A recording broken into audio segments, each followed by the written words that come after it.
Hello everyone, আসসালামু আলাইকুম। Welcome back to my channel Hijal blogs. বরাবরের মতো চলে এসেছি নতুন আরেকটি ভিডিও নিয়ে। আশা করছি আপনারা সকলেই খুব ভালো আছেন, আর আমিও আলহামদুলিল্লাহ আমার পরিবারের সাথে বেশ ভালো আছি। গতকালকে আপনাদের ভাইয়া বাড়িতে গিয়েছিল, তো তখন আমার শাশুড়ি আম্মা গাছ পাকা বেশ কিছু আম দিয়ে দিয়েছে। তো এখন এখান থেকে কিছু আম কেটে নিয়েছি। গাছ পাকা এই আমগুলো খেতে কিন্তু খুবই মজা। এই আমটা কিন্তু একদম মিষ্টিও না, আবার খুব বেশি টকও না। হালকা একটু লবণ দিয়ে আমি আর আপনাদের ভাইয়া আমটা খেয়ে নিচ্ছি। আপনারা দেখতেই পাচ্ছেন কি সুন্দর একটা কালার এসেছে। আর এই আমগুলোতে কিন্তু খুব বেশি একটা শ্বাসও নেই, আর খেতে কিন্তু খুবই মজা। আম খাওয়ার পর চলে এসেছিলাম রান্নাঘরে এসে এখানে রান্নার ব্যবস্থা করে নিচ্ছি। এখানে আমি প্রথমে আগে 2টা মাছ ভাজি করে নিচ্ছি, আর অন্য পাশে একটা চুলার মধ্যে কিছু দেশি আলু সিদ্ধ বসিয়ে দিয়েছি। আজকে আমি যে ভিডিওটি শেয়ার করছি সেটি কিন্তু 2-3 দিন আগের একটা ভিডিও। 2-3 দিন আগে এই ভিডিওটা শ্যুট করেছিলাম, কিন্তু আজকে আমি সেটাতে ভয়েস ওভার করছি। গতকালকে খুব বেশি পরিমাণে ঝড় বৃষ্টি হয়েছে। তো আপনারা সবাই কেমন আছেন, সুস্থ আছেন কিনা আপনারা কমেন্ট করে জানাবেন।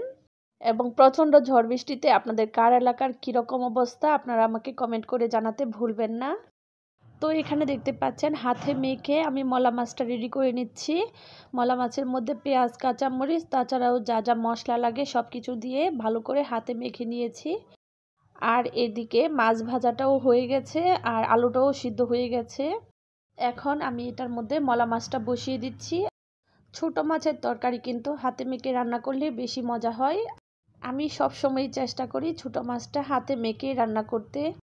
ছোট মাছের তরকারিটা হাতে মেখে রান্না করলেই আমার কাছে বেশি মজা লাগে। আর এই পাশে আমি আলুগুলোরও খোসা ছাড়িয়ে নিচ্ছি। এই দেশি আলুগুলো দিয়ে আমি ট্যাংরা মাছ দিয়ে রান্না করব। তো আমি আলুগুলো খোসা ছাড়িয়ে নিচ্ছি, আর সেই ফাঁকে আমার ভিউয়ার্সদের কাছে একটা ছোট্ট অনুরোধ করে নিচ্ছি। এই পর্যন্ত ভিডিওটি দেখার পর যদি কোথাও কোনো অংশ একটু ভালো লেগে যায় তাহলে প্লিজ একটা লাইক করে পুরো ভিডিওটি কন্টিনিউ করবেন। আর শেষ পর্যন্ত ভিডিওটি দেখার পর যদি পরবর্তীতে আমার ভিডিও দেখার প্রতি কোনো প্রকার আগ্রহ সৃষ্টি হয় তাহলে প্লিজ চ্যানেলটিকে সাবস্ক্রাইব করে বন্ধু হয়ে আমার পাশেই থেকে যাবেন। আর যারা অনবরত বন্ধু হয়ে আমাকে সাপোর্ট করে যাচ্ছেন তাদেরকে জানাচ্ছি অসংখ্য ধন্যবাদ। আর যারা সাবস্ক্রাইব করেননি তাদের প্রতিও আশা রাখছি নিশ্চয়ই কোনো একদিন আমার কথা বা কাজ কোনো একটা ভালো লেগে গেলে ঠিকই সাবস্ক্রাইব করে বন্ধু হয়ে আমার পাশেই থেকে যাবেন। তো যাই হোক, আপনাদের কাছে সাবস্ক্রাইব চাইতে চাইতে এখানে আমি তরকারিটা বসিয়ে দিচ্ছি। তো এখানে প্রথমে আমি প্যানের মধ্যে তেল দিয়ে তারপর প্রথমে একটা রসুনকে থেতো করে নিয়ে রসুন দিয়ে প্রথমে বাগারটা দিয়েছি। রসুনটা যখন একটু ব্রাউন কালার হয়ে যাবে তখন এর মধ্যে আমি পেঁয়াজটা দিয়ে দিচ্ছি। এইভাবে আলুর তরকারিতে আপনারা রসুন দিয়ে বাগার দিয়ে দেখবেন, তাহলে দেখবেন যে বেশি মজা হয় খেতে। আমার কাছে তো খুবই ভালো লাগে, আমার আম্মু এভাবে রান্না করে, আপনারা একবার চেষ্টা করে দেখতেই পারেন। তারপর একে একে এর মধ্যে স্বাদমতো লবণ, হলুদের গুঁড়া, মরিচের গুঁড়া দিয়ে ভালো করে এটাকে কষিয়ে নিচ্ছি।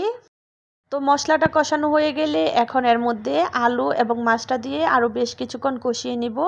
এখন এর মধ্যে দিয়ে দিচ্ছি 2টা টমেটো মাঝখান থেকে ফালি করে। তারপর নেড়েচেড়ে নিয়ে এর মধ্যে ঝোলের পানিটা দিয়ে দিব। আর ঝোলের পানিটা দেওয়ার পর এই ট্যাংরা মাছগুলোতে ডিম ছিল, এই ডিমগুলো আমি দিয়ে দিচ্ছি। তারপর ভালো করে জাল করে নিলেই তরকারিটা হয়ে যাবে। তো মোটামুটি এখানে দেখতে পাচ্ছেন আমার রান্নাবান্না কমপ্লিট। মলা মাছের তরকারিটাও হয়ে গেছে, আর এই তরকারিটাও বলক এসে গেছে। তো রান্না শেষ করে নিয়েছি। তো আজকে আর ভিডিওটি বাড়াচ্ছি না, আজকের মতো এখানেই বিদায় নিচ্ছি। আল্লাহ বাঁচিয়ে রাখলে দেখা হবে পরবর্তী ভিডিওতে। সেই পর্যন্ত আপনারা ভালো থাকবেন, সুস্থ থাকবেন। আল্লাহ হাফেজ।